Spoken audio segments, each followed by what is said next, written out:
is the TorbayHour radio show. Certainly is. It's just after 8 o'clock. It's Monday night. It is time for the TorbayHour radio show. It's lucky we're here, really, isn't it? It is Rick this week. It's not Simon. He's next week. It was a slight calendar miscalculation. It's all right. Don't worry. We're talking and we're tweeting business for the next hour in Torbay and South Devon. We have a busy show tonight. We're going to be talking Windows 10. It might have already landed on your computer. Some of them arrived virtually straight away. As I found out later on, some of them it's going to take several weeks to arrive. It's not being done quite like Apple. So, if there is a question you have about Windows 10, we have the perfect man to answer all your questions. Peter Hunt is in the studio from Ponticello, our resident IT expert. Welcome back. Thank you very much, and good evening to TorbayHour. Yeah, so Windows 10. Is it everything that everybody expected? Well, I don't think anything is everything everybody expects, but the reviews, I would say, generally are positive. And the one message I would like to get over to everybody is, if you're going to back up first. Yes, I think anyone who's ever done any kind of upgrade on any computer system will take those words as absolutely the best possible advice. I can speak for my own misfortune on that one. As ever, if there's something you'd like to plug or promote that's happening in Torbay and South Devon, you can get in touch. The easiest way of doing it is via the hashtag TorbayHour on Twitter. Martin, has it been a busy week? It's been a bit of a quiet week, actually. I think everyone's on holiday. Oh, really? Yeah. Oh, wow. So, it's been a bit of a quiet one, but there's always stuff going on, and there's always planning going on out there on Twitter and stuff like that, so I'm sure people are just working away on different things. Of course, I was not going to say the voting, the judging now well underway for the TorbayHour Social Media Awards. Yep, all the judges have been briefed, and they are starting to watch whatever all the nominees are doing, and, starting to make decisions as to who's going to win these awards. We'll recap the various nominees a little bit later on, but much like the Olympics, there will of course be doping testing afterwards. We'll check the judges have not been bribed in any way with alcohol, chocolate or cake. There's at least one judge who is a dope. I'll claim that one.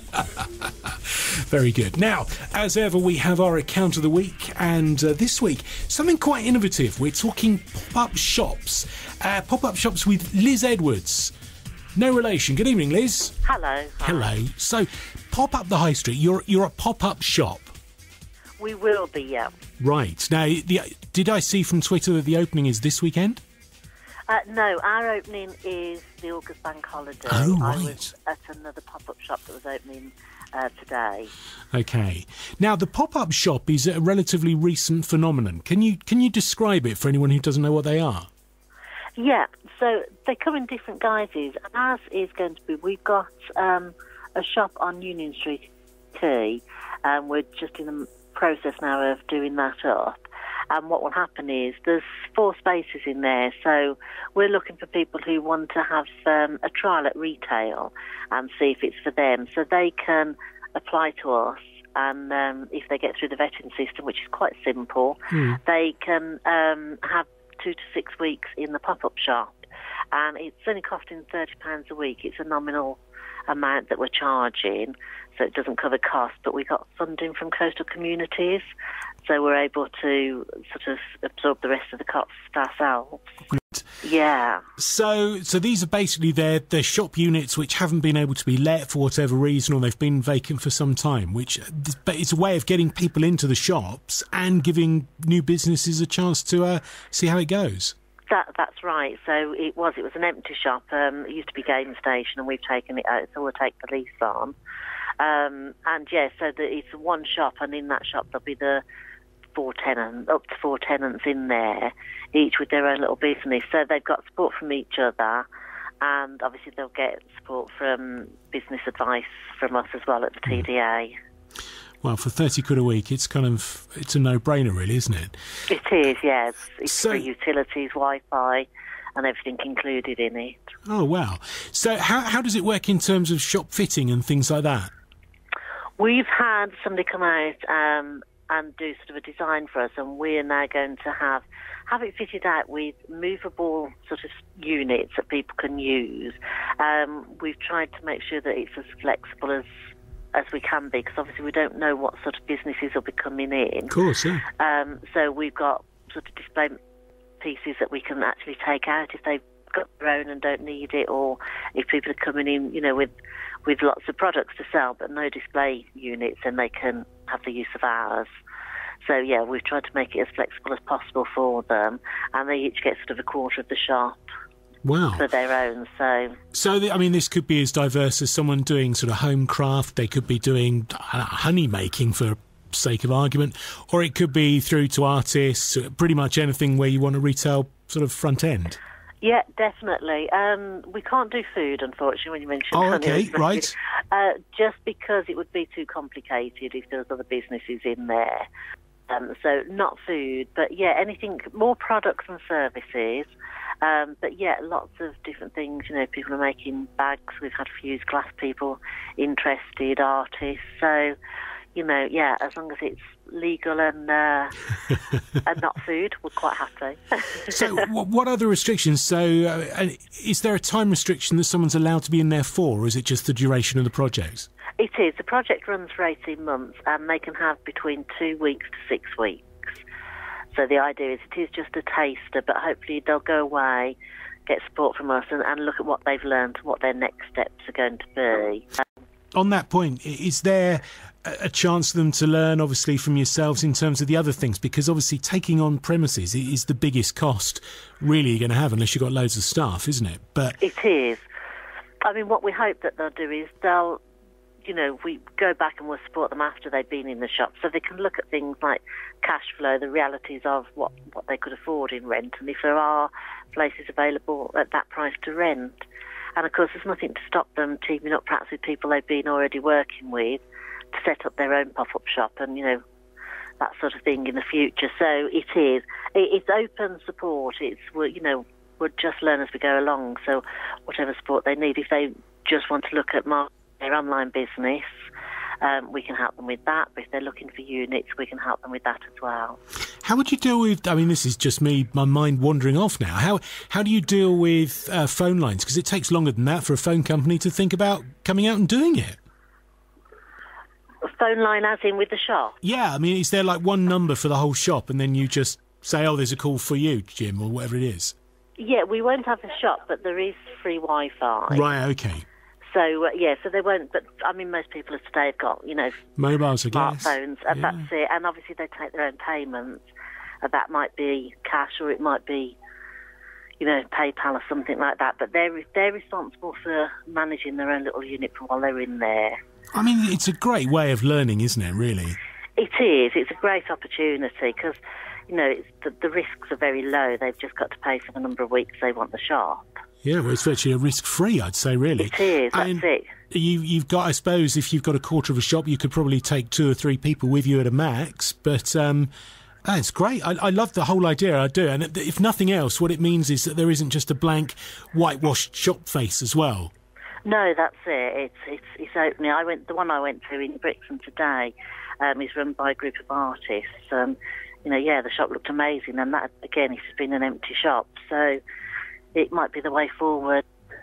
So what do you get kind of relief on rates and things like that, or is that just paid for by the Coastal Communities Funding thing? The Coastal Communities Funding is sorting out all that side for them, so that's the Torbay Development Agency. I try not to get too involved in that part. I do the nice bit. I do the fun bit dealing with people. So, and the other part of the project, existing retailers can have free business support as well. Right. So, because obviously they struggle just as much as new businesses, so they can have free business support from us as well. Now, the whole concept of the pop-up shop, as I say, is relatively new. Is it something which is uniquely southwest, or is it going on across the country? No, it's going on across the country and in lots of different guises. There's London has quite a few, but sometimes that might be just a pop-up shop that somebody opens and closes in a week. Right, like these Christmas card shops. Yeah, they'll have somebody in for a day and somebody different the next day.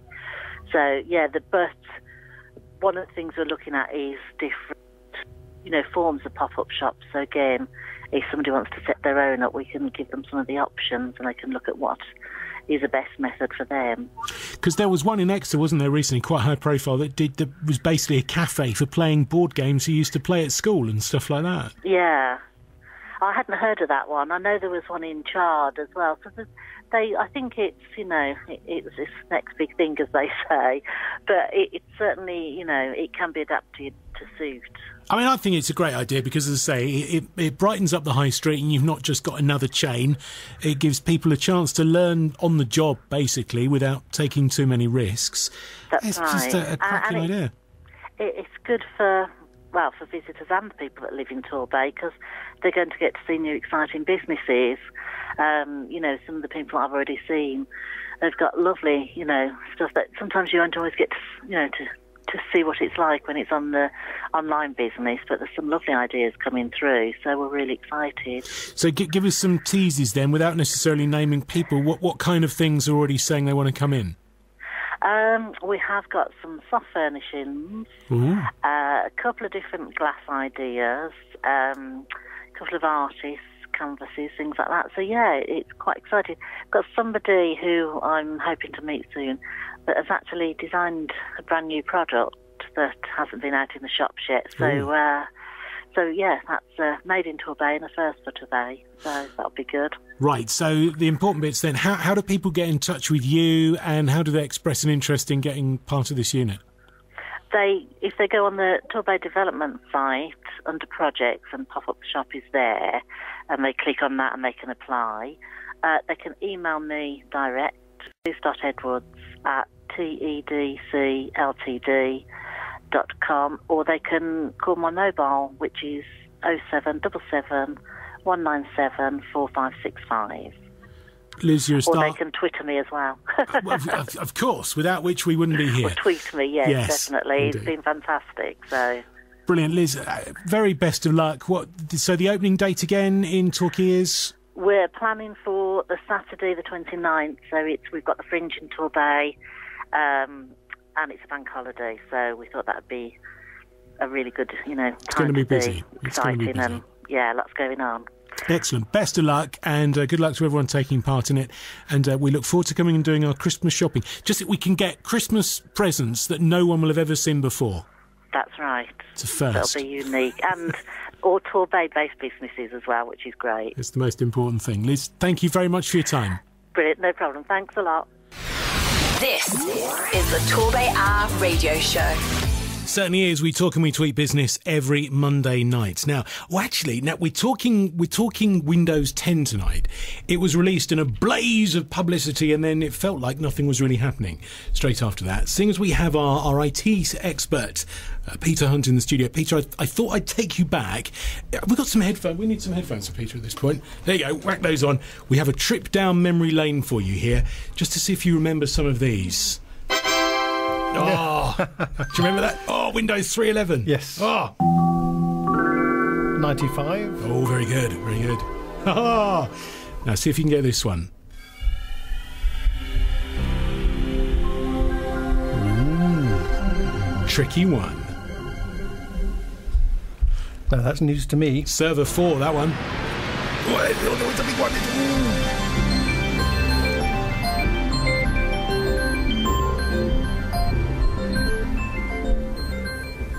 NT5.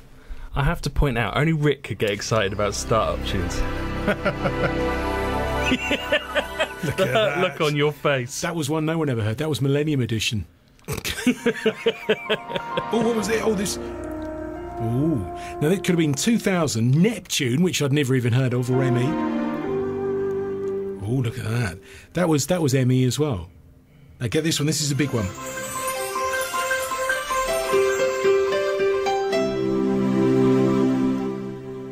Server 2003. Ah, there's an easy one. XP. Yeah.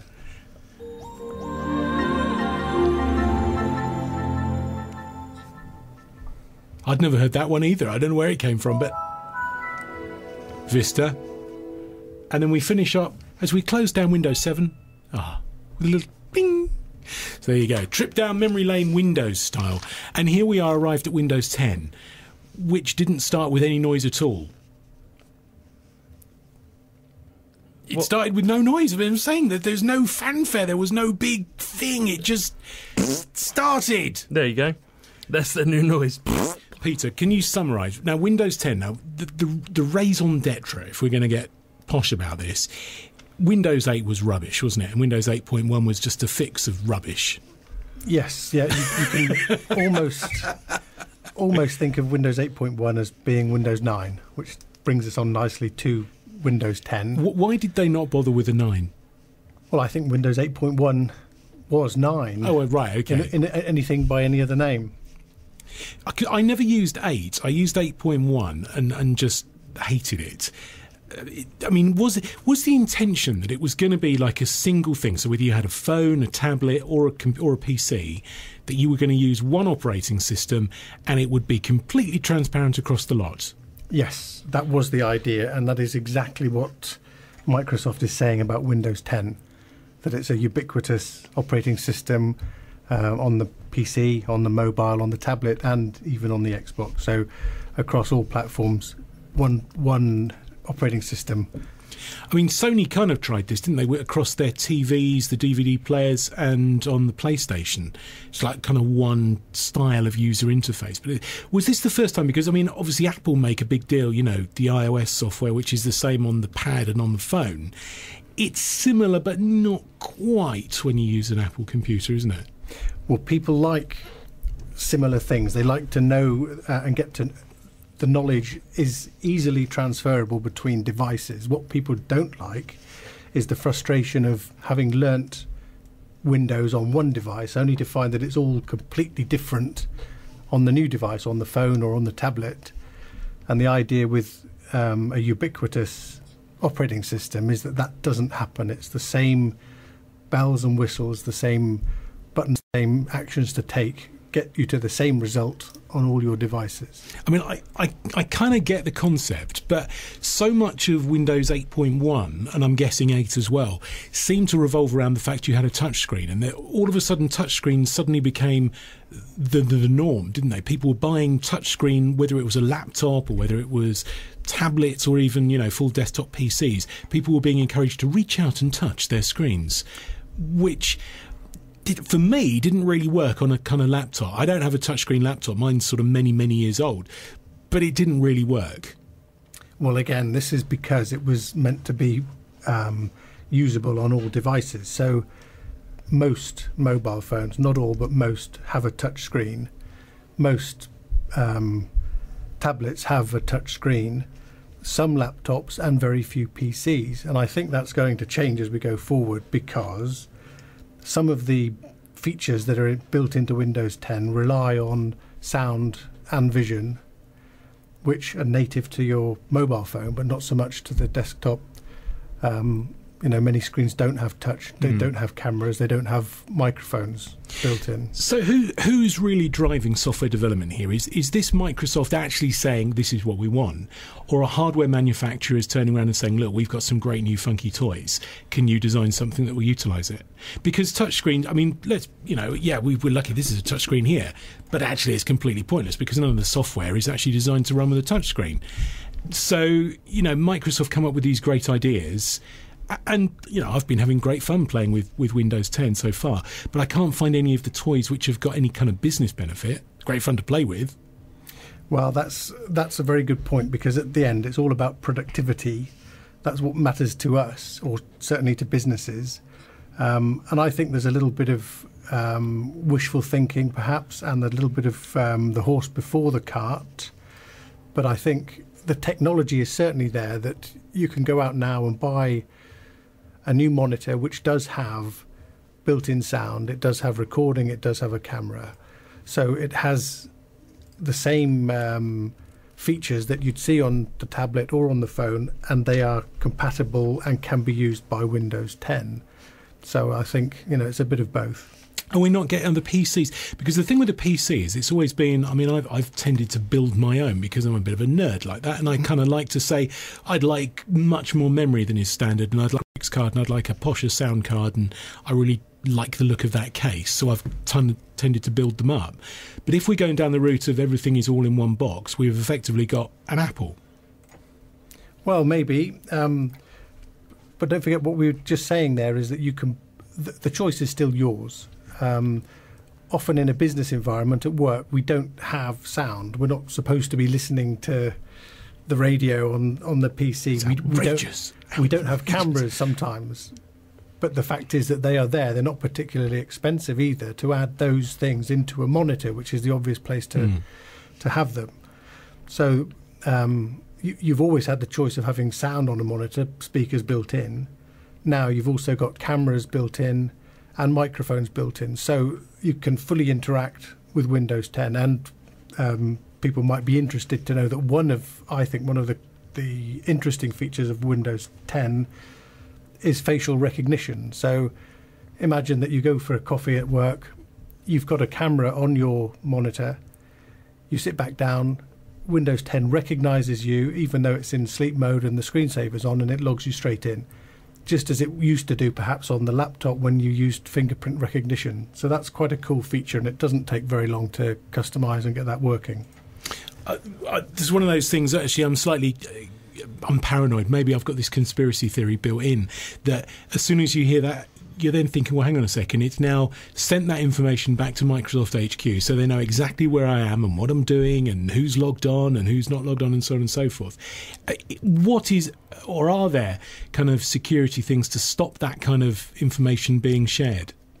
Yes, there are, but what people have been pointing out and complaining about is the default settings. On the one hand, you would want it to be safe and to work out of the box without giving away unnecessary privacy. And then you get into the he said, she said kind of argument. What is privacy?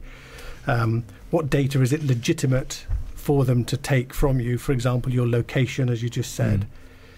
And that's a very difficult area to get into. All I can tell you is that the operating system does allow you to curb back the information that is sent out. Cortana, which people may have seen on their mobiles, which is like Siri for the... It does send back every query and question that is asked to it for analysis, and that is stored and kept and used. So we've been playing with it tonight. We have indeed. The thing, I find, this, right, my laptop, it's a proper beast of a machine. It's 7 or 8 years old, if not more than that. It has no GPS capability. I think it does have a webcam for Skype and stuff like that. But when I asked Cortana where I was, she knew exactly where I was. How does it do that? Is that based on my IP address from the building? It certainly could be. You can get pretty good geography from an IP address. So if you don't have GPS in there, I can't think of any other way it could have done that. That's kind of worrying. But anyway, I might play that later on. We'll see. Right, I'm going to play a song and then we'll start. I want to start back at the beginning. We've maybe jumped too far ahead. We'll get your analysis of so far. Were you involved in any way in the kind of? Did you get a beta release of the program or the operating system before it was released? We did, Rick. There were nearly 5 million people beta testing, from those who were doing serious testing to those who were just having a quick look. So we're not application developers or software developers, so we don't have to get ahead of the game in that respect. But it is always nice to see what's coming. So we had a look more than testing, if truth be told. Brilliant. I will look forward to getting your thoughts on that, and also the sort of the common sense approach in terms of backing up first and when people should deploy it and networking capabilities, all of that, all on the way. We got some music though. Of course, we're always supporting acts from Torbay and South Devon. If you're in a band, let us know. We sent out not a plea, but just a request for new music during the week. We had loads coming in. This is from Anne-Marie Waite. Oh no, it's not. This is the Brothers Falloon. I'm sorry, Brothers Falloon. She told me she was hurting, and I didn't know the best thing about it. How'd you let this happen? How'd you let it come round? Nothing could stop it. Maybe you'll see.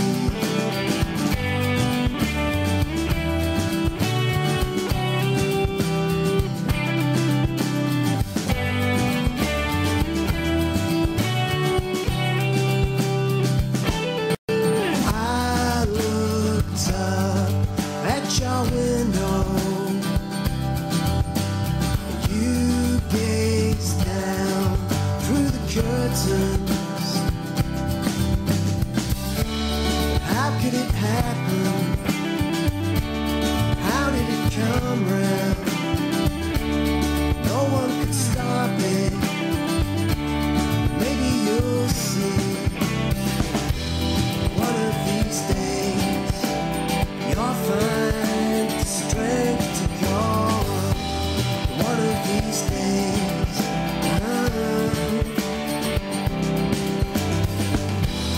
one of these days, you might find what you need to go on. One of these days,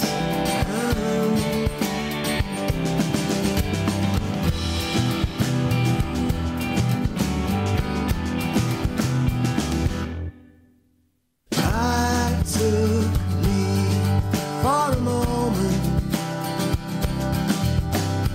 You chose a life that was broken. Why did it happen?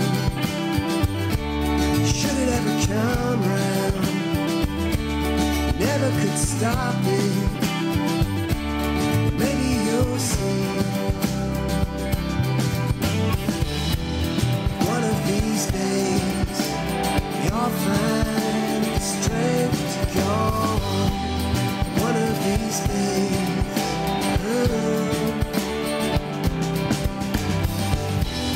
one of these days, you might find what you need to go on. One of these days,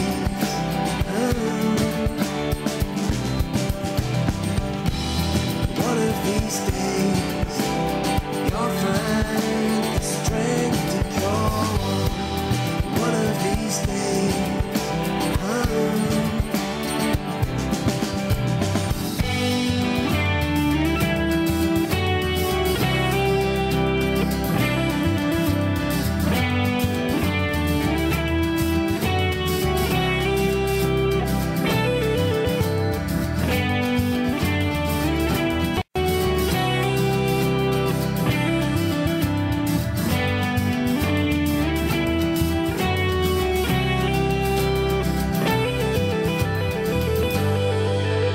Brothers for Loon, and that's called The Strength. I really like that. It's brand new to the Torbay Hour, so if you are in a band, if you're a singer and you want to get your music played, send it to us. All the details on the website, torbayhour.co.uk. Martin, it's 27 minutes past 8.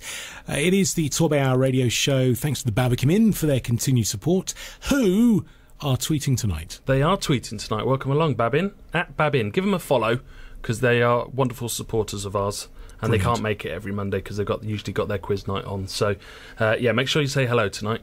Brilliant. What else is coming in on the stream tonight? At Apollo IT Limited sent us a tweet earlier. They're saying that basically the reason why it's called Windows 10 is because they wanted to distance themselves from Windows 8. So they put one in the way. And actually they think it's okay. So they've been trying it out and they quite like it. So there's a bit of an opinion. Good. So also on the tweets, what have we got? We've got can everyone follow at Christie Fest? So it's the Agatha Christie Festival. They're hoping to hit 1,250 followers before the 125th anniversary of the birth of Agatha Christie, which is this September. Wow. Yeah, the festival happens every year. It's growing more and more. I'm loving that. There's a new series on BBC One on the Sunday night. The Partners in Crime, I think it's called. Oh, with David Walliams on. Really good. I haven't seen it. I'm enjoying that. It's good. I've been watching Channel 4. Have you? Okay, it's on the iPlayer if you want to watch it. There you go. Now, let's continue talking Windows 10. Peter Hunter's in studio from Ponticello. Thank you for coming in, Peter. Now, there seems to be a consensus that it's Apollo IT, me, you, we all kind of like Windows 10 so far.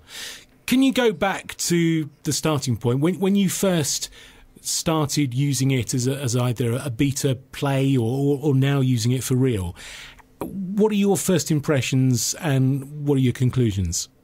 Well, I'd agree with all of that. I'm impressed. It's quick to install. It took about 20 minutes, and that was an upgrade, by the way, which is different to a clean install. It looks good. It hasn't broken anything. 2 or 3 reboots sometimes to get things like graphics card, sound, to upload drivers and to get working.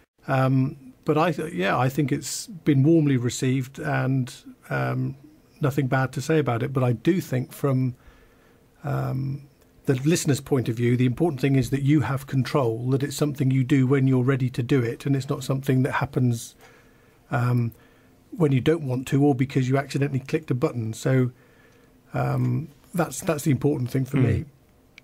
I mean, I think when I mine, it went through several things like, are you sure you want to do this? And here's the restore point back, and are you definitely sure you want to do it? And here we go, we're almost ready, now we're going to do it. So, yes, there is that kind of fail-safe thing built in. Yes. Now, the way this was deployed was it was free for all users of Windows 7 to a certain point, and then Windows 8 and 8.1 as well, wasn't it? Yes, correct. Now, if you suddenly decide your XP machine is creaking and you're fed up with the red box appearing in the bottom corner saying it's time for you to upgrade, what's the cost? Because it's free for the 7 and above, isn't it? Is there a cost for the XP user? Well, I'm not sure that it'd be a good idea for somebody with XP to upgrade to Windows 10, because you're jumping Vista, Windows 7, Windows 8, Windows 8.1. You're jumping 4 operating systems there. So the question then would be: is that hardware actually up to the job? Right. And in fairness, there's still a 32-bit version of Windows 10. But I think, beyond 5 years, it's probably time to be thinking about replacing the hardware. Well, you say that. My laptop's doing fine. It might weigh the same as a small neutron star, but it's fine. And it actually, I will say, it seems to run much, much faster with Windows 10 than it did with 8. Is that a common thing? Are they more efficient? Well, I've got a quote here from the IT press, and it says exactly that. It says Windows 10 is faster on the same hardware than Windows 7. And that's just down to efficiency of coding, presumably? Yes. Okay. Now, from a business point of view, I mean, there are some great toys. It is very pretty. It does funky things with whatever phone you've got. You can have, I mean, all of a sudden now my iPhone is suddenly popping up saying there's 480 pictures which are on my laptop, which is sent to the phone. So very funky from that point of view. Whenever a new operating system is released, there's always that dilemma for a business, isn't there, about do we need to upgrade? Should we upgrade? If we're doing networking, is it all going to work? And certainly with a big corporate, you might find it might be several years down the line before any upgrades take place. Do you do it as a kind of big bang, one machine or all machines or no machines? Or what's the strategy that you would have if you were approaching a company saying, should we upgrade the network? Well, you test. You test because larger businesses are going to have bespoke software or unique software to the business. And you need to know that is going to work before the upgrade and after the upgrade without anything getting broken. And the way typically you do that is to have a test machine or machines, a test network, and run through the upgrade as near as you possibly can to the real environment to make sure that nothing is going to break.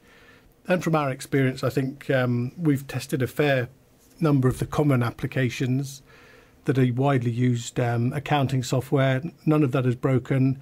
Video editing stuff, none of that is broken. And we really have seen very few, if any, in fact, problems with applications that worked on Windows 7 or Windows 8 that have had problems with Windows 10. So from that respect, full marks to Microsoft. It seems to have gone through very well. And the look and the feel of it, all very positive. And it's only going to get better as customer feedback comes rolling in and they adapt. What about the integration with servers? Because, that's obviously going to cause, even now, there are home servers, aren't they? Quite happily, multimedia servers in people's homes these days. And in fact, Microsoft's got quite cute at actually getting the devices to treat each other as servers, isn't it? Media servers amongst, multiple laptops or even TVs. I think on Windows 8 I could say I've got this video and I'd like to play it on that TV in the living room. Well, yes. The only thing that we're aware of at this stage is that Windows 10 is quite fussy about VPN connections. Right. So it will connect if you're at home and you're trying to connect into work and you've now upgraded to Windows 10. If your servers at work are a little bit older, then you might have problems. Fine on the latest server 2012, not so good on older versions. And these are things that need to be tested, and it's unique to every business because your needs differ. They're unique to you, and you need to test with your own needs in mind. So presumably this is something which you as a company, Ponticello, you would provide that as a service? Oh yes, yeah, we can help. We can give advice and replicate environments on virtual machines and run some testing. I mean, the whole game of virtual machines is something which it's a little bit kind of voodoo and black magic to me, I'm afraid. But that's the concept of taking, effectively, if you could even run it on an Apple, but you're running a Windows 10 environment in a window, effectively, on that machine and pretending. Yeah, exactly that. There's no physical hardware. It's virtual, but the end user connecting might be unaware of that fact. So is that something which is becoming more and more common? Could you run multiple instances if you've got a really powerful machine? Could you be running multiple end users, if you like, or multiple different applications on different machines on the same ultra-powerful machine and save money? Well, that's one of the ideas of one of the benefits of having a virtual environment, that you maximise the huge power of some of the servers. You can have many virtual machines running on a server, so you're saving on PC hardware potentially. There's other reasons for doing it, but saving on hardware is one. Okay. Now, Windows 10, we've been through. I was trying to decide whether we can get Cortana to actually play ball, because do you remember Tomorrow's World? Do you remember Tomorrow's World, Martin, as well? Yeah. The TV show? I love Tomorrow's World. Whenever there was a Tomorrow's World experiment, you could guarantee in rehearsals it had gone incredibly well, and then as soon as you actually did it in the actual show, it all went horribly pear-shaped. Should we try and ask Cortana a question?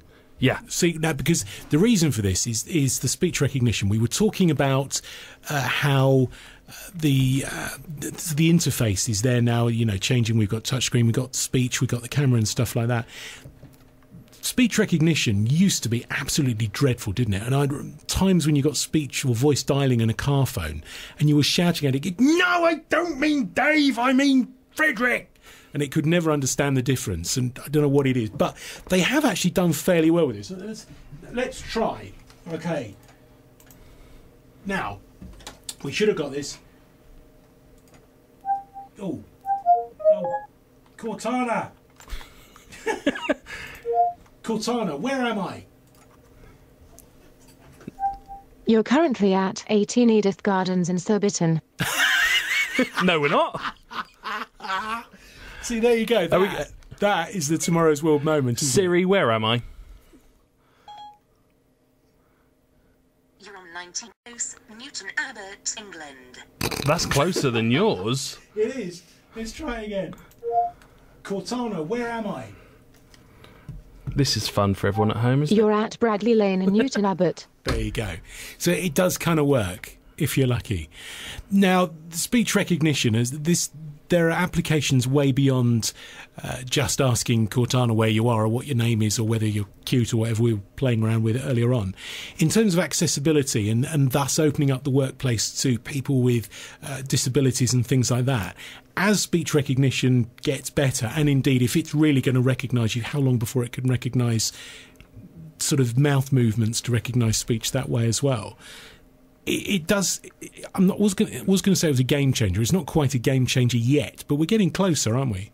Oh yes, and these tools are very useful, particularly if people can't type. And I've always been a fan of speech recognition software because my typing is poor, but I have used it mainly for internal stuff because I find the time it takes me to type is composition time, where I'm formatting and composing a letter that might be customer facing. So useful, I've used them, but they're not massively part of my list of needs for Windows 10.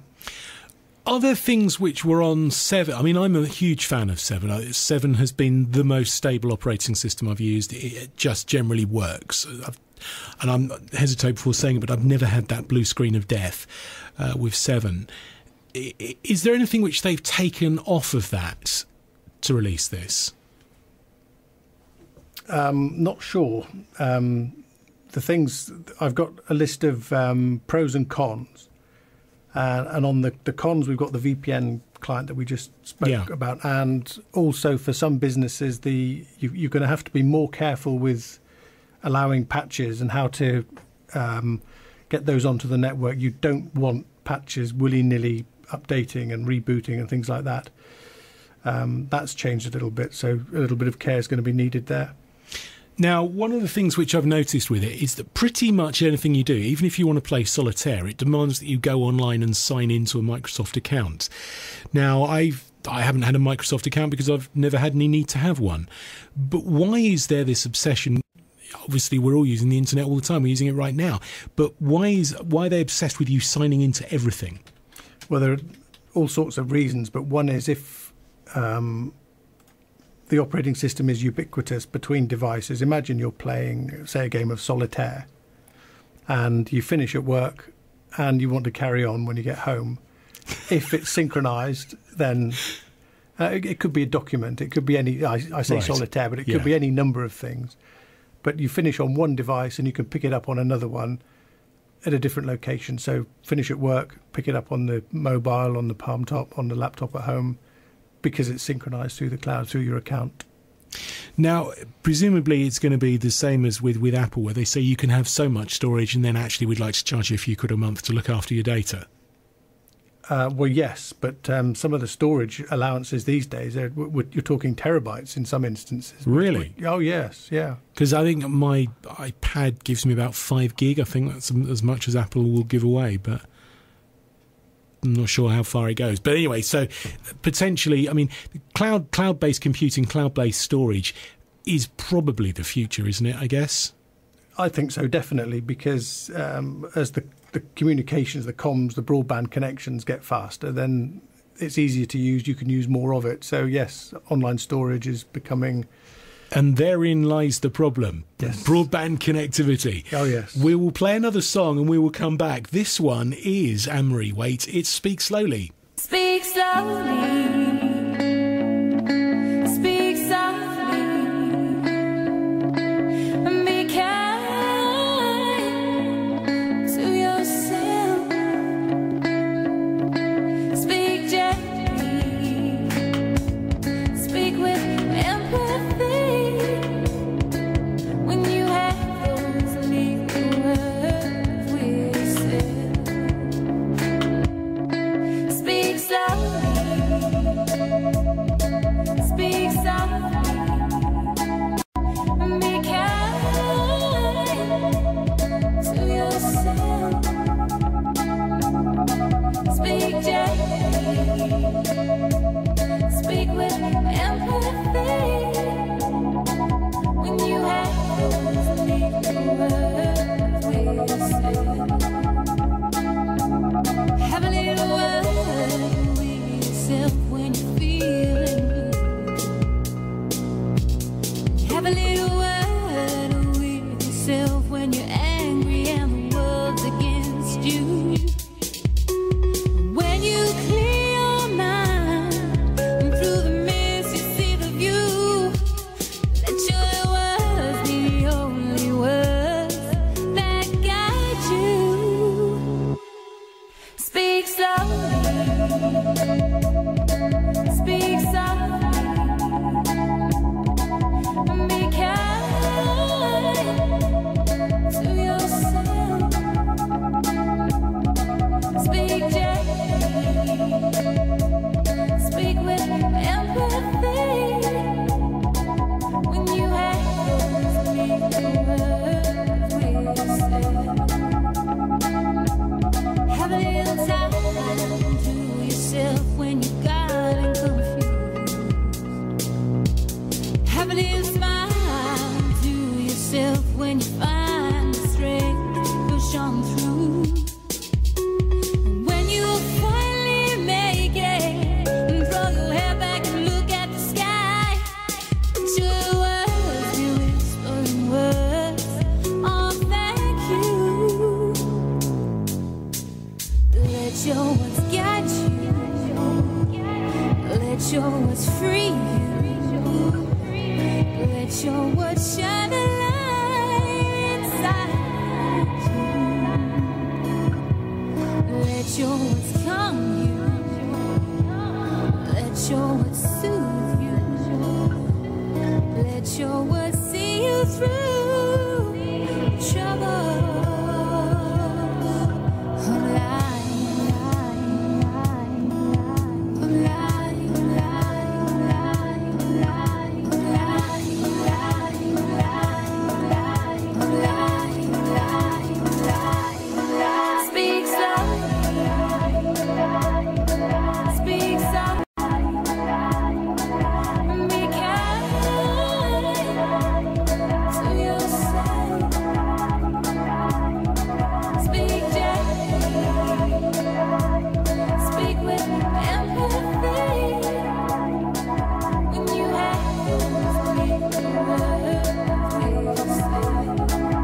Anne-Marie, wait and speak slowly, which is what you need to do if you want Cortana to know where you are.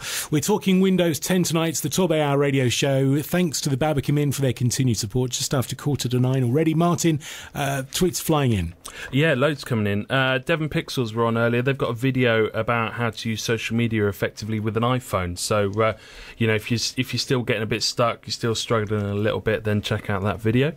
Also, make sure to support and follow at ER Attractions. That's all your attractions over in Torbay.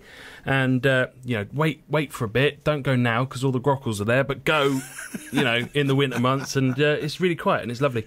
Millie and Me, they've got the Pink Banana pop-up bar this Saturday. So we had pop-up shops early and now we've got a pop-up bar too. Nice. Yeah. Lots of cocktails going on there and a bit of an open mic as well as from I'm what I imagining a kind of pop-up bar in the corner of the studio would be quite nice, wouldn't it? A cocktail maker while we're in here.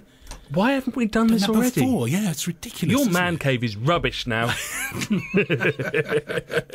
But at least it's got Windows 10 in it. Yeah, exactly. Stephen Scans were on earlier. Can you? And they're asking, can you leave your money or property to anyone in your will? So they've got a blog about that. Obviously, there was something in the news this week, actually, where somebody challenged their mother's will and won. So it'd probably be worth checking that out if you've got a will or anything like that. Making sure, or if you're cutting anyone out, you will, really, I suppose. Definitely, yeah. Get that checked out.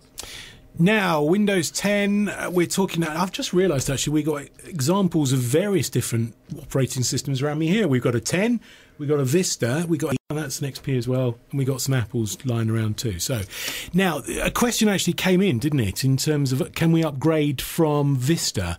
Yes, John Doherty was asking.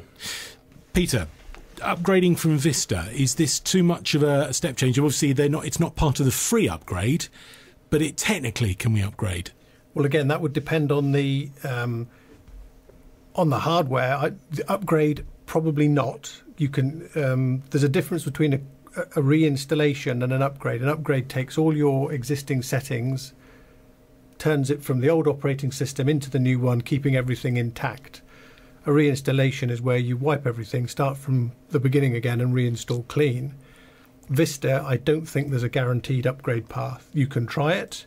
If it works, good, but I would suspect that a reinstallation is on the cards. Now, the way that Microsoft deployed this was there was that icon which appeared in the bottom right-hand corner of the screen if you were eligible, wasn't it? Yeah. There is actually a way, if you are really desperate like me and you couldn't be bothered to wait for the number of weeks for it to download, there is a way you can click off and then get the download files and force it to do it, isn't there? Yes, yeah. With a bit of searching, you can find the download files. 3.7 gigabytes is the size of the download. Which is, I mean, bearing in mind, some of these things are absolutely massive. 3.7 gigs, not that bad. No, not at all. It'll take a bit of time on a broadband connection, but it's not too big. And yes, if you don't want to wait, yes, you can go and get it. And if you do want to wait, you have until 29th of July next year in the offer, the free upgrade offer that's on the table. Now, are retailers, if you go into your local PC retailer, when you buy the machine out of the box, is it going to have 10 on it or is it going to have 8 with this upgrade path? Both. Options depending on the make and the model and the retailer. Typically, you can buy a machine, it would have the operating system of your choice. You can still buy Windows 7 on a machine. You can certainly still buy Windows 8. And of course, since end of last month, you can buy Windows 10 as well. And if they supply you with an older version, you'd find that the disk set that came with it would include the later operating system, so that you still have choices and nobody's forcing you. Microsoft are not forcing anybody to have one over the other. They'd love to 10, but nobody's forcing you. Now, one of the things which you pointed out, I hadn't realised, that I thought they'd rebadged Internet Explorer as Edge, but you broke the news to me tonight that that's not the case. No, it's in Windows 10 you still have Internet Explorer, but that's tucked away in the background. Edge is the new browser, and the marketing speak says Microsoft Edge browser, a fast, light, completely reborn web browser from Microsoft. And it is. You can see it looks and feels different. I think the people who code for the web will be very pleased about that. we have seen a few issues where some plugins, if you use plugin applications in your web browser, they may not work yet in the Edge browser. So this is if we're talking Java, the sort of Macromedia, Flash, all those kind of things that make websites pretty and exciting. To a degree, yes. We use a password management tool, for example, and the plugin for that would not work in Edge. So ironically, one of the first things we did after installing Windows 10 was to install Google Chrome. Right. Well, I mean, I must admit, I think I was a Chrome user. I got so frustrated by how slow Internet Explorer was that I was using Chrome anyway. So it was, and as you say, one of the things which seems to have cropped up is do you remember there was all that uproar, wasn't there, over being given the choice over which browser you use, and all of a sudden you got an icon on your XP machine which said, choose your browser, and you could make a decision of some which I'd never even heard of. Without realising it, actually, it's now defaulted back to the Microsoft option. Yes, well, that browser choice, that was European legislation some years ago, and it's since expired. So if you bump into that browser choice nowadays, it actually takes you to a website that tells you the legislation has expired.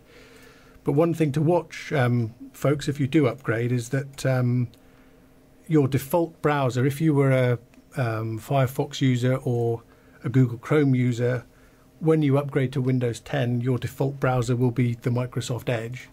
You can change it, of course, but that's just one little thing that slipped through the cracks.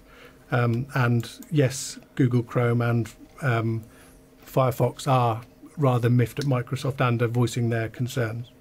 Now, one of the things which people are obviously is going to be cynical about anything which is free.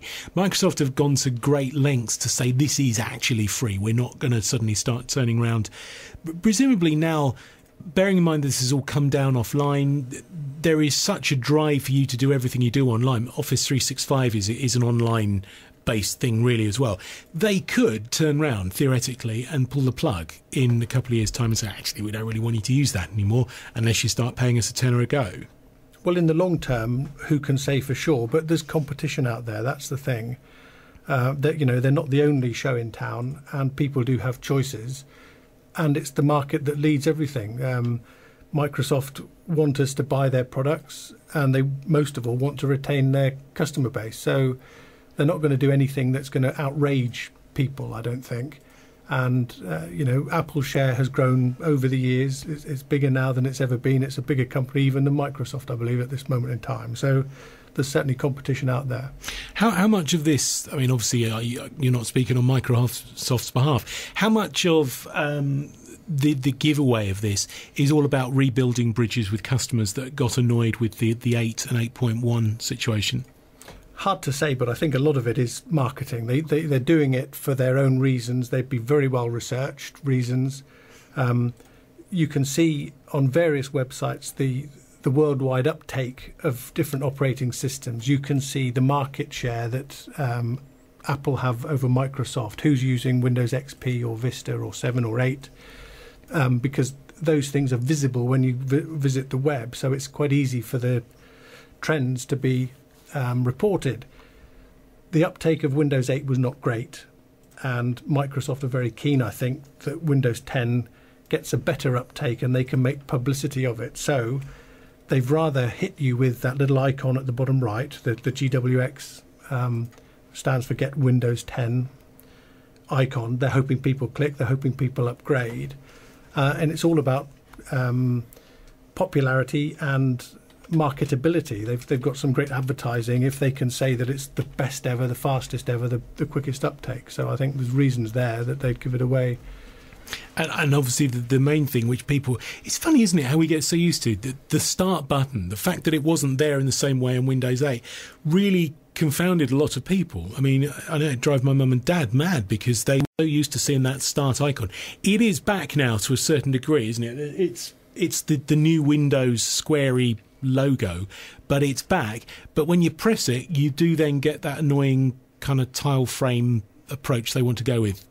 Yes. Which is on the phones, isn't it? Yes, very much so. Again, bearing in mind that it's meant to work on the same operating system for mobiles and PCs and tablets. So yeah, the start menu is back. and better than ever. That's a quote from somebody else, but that's what it says. So yeah, it is. We had to drill down. I mean, to find it is not quite as simple. That on XP and 7, where you get all programs, that's quite easy because you know where to look. When I was trying to find Internet Explorer during one of the songs, we really had to drill down and search, didn't we? For sure, that's tucked away a little bit. Yes, and there's quite a lot of the things which were previously very accessible, which are quite well tucked away. Yeah, true. In Windows 8, remember, we were getting used to searching for things rather than clicking a link or an icon. We were used to searching by typing a few letters of, for example, Word. The quickest way to open Word was to type WO, and there it would pop up for you. I think Windows 10 has some of those same characteristics. Now, is there, and again, when in the old days when I used to go and buy an operating system and it came in a box with a book and you'd be able to look up how to do things, there is no instructions. Presumably most of the instructions for doing this kind of stuff is now all online. Yes, but the inbuilt help is very good. That's one thing that's improved with every release. The way of finding help is better and better. I mean, there was lots of things in Windows 7 which I've only just found out, that if you drag the window to the side of the screen, it automatically fills half the screen and shares it with another application. I mean, little things like that which make it so much more usable when you know they're there. Presumably someone's going to bring out a Windows 10 for Dummies fairly soon. Oh, they must do, yes. And incidentally, that very feature you were talking about is one of the new features in Windows 10. There's a little click that can tile all the open apps. Oh, right, and fill evenly. Yeah. See, there you go. I've learned something. Brilliant. Peter, thank you for coming in. So your considered opinion is cautiously accepting and proceed with caution. Absolutely. Back up first. If you're going to upgrade or do anything, make sure you've got a backup. But enjoy Windows 10. It's looking good. And contact details for you if people want help and advice on bigger systems and installations. Well, look at the website. We're ponticello.co.uk, or you can call us on Torquay 200 402. Thank you for that, Rick. Brilliant, not a problem. Thanks for coming in, Martin. Wrapping up the hour, please. Yeah, Riviera Geopark, they've got a website out for summer holiday activity ideas. So if the kids are driving you up the wall, then checking that out and get them out of the house, really. And also the Music Mill's got dance and drama activity programmes over the next couple of weeks, actually. So you can do everything from Dance Mums, where there is no fighting loud amongst the parents, through to Frozen and Little Red Riding Hood, and loads more. Details on the website musicmill.co.uk. Marvellous. At Stu_Art Devon, do you have a space in your business to sell art produced by talented local students? I saw some of their work on Friday and it looks really, really nice. So, if you're looking for a bit of artwork or space to fill, then get in touch with those. That's a good idea. If you're opening, and you've got reception space, and that's really great, or a coffee shop or something. Exactly. Brilliant. Dot's Pantry John was tweeting about what must be the biggest billboard in the whole of Torbay on Tor Abbey Sands. He had the Sandman do him an advert the other day, so he was tweeting pictures about it. It looks great. Oh, wow. So there you go. And Welly's Torquay, they posted a pic of mussels in white wine sauce, and it looked lush. Great breakfast in there as well. Yeah, exactly. Yeah. Before we go, big thanks to the Babacom Inn, big thanks to Armstrong Removals, and a big happy birthday to Mrs M for tomorrow. Well, happy birthday to Mrs M. One day we might even get to meet her. We'll catch you next week. Simon Lee is here on Monday. Torbay and South Devon, this is the Torbay Hour Radio Show.